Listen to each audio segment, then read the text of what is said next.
দেখুন ঈদের দিন পর্যন্ত কাজ করতেছে আমাদের প্রবাসী ভাইয়েরা। দেখেন কিভাবে আজ ঈদের দিন আমরা কিন্তু ঘুরতে বাইরে হইতেছি, আর এই ভাইয়ে দেখেন বলো দিয়ে ডাব্বায় ঢুকা কাজ করতেছে। এখানে মানে পেপসির ডিব্বা বিছড়াইতেছে, এই যে রাবারের টিউবগুলো বিছড়াইতেছে, এগুলো নিয়ে বিক্রি করবে শুধু সংসারের জন্য, ফ্যামিলির জন্য।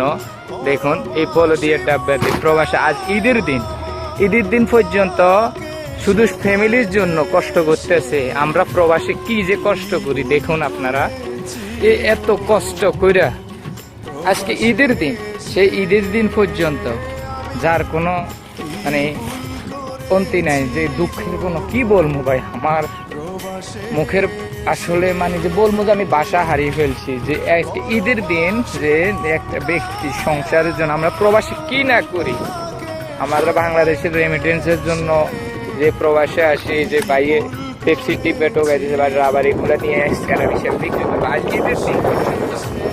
দেখুন কত কষ্টে আছে আমরা প্রবাসীরা, কিভাবে দিন কাটাচ্ছি। দেখুন এই যে পেপসি টিপে টোকাইয়া এখানে নিয়ে বিক্রি করব সংসারের জন্য, কয়েকটা টাকার জন্য,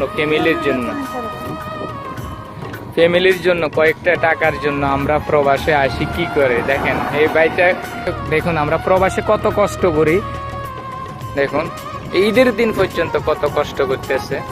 তো আমার কাছে মনে হয় ও পরিচয় একটু গোপন করতে চাইছিল, যে মানে ও বাংলাদেশি না, তবে আমার মনে হয় এই বাংলাদেশি। যাই হোক, যেই দেশের হোক, আমরা প্রবাসী কি যে কষ্ট করি দেখুন।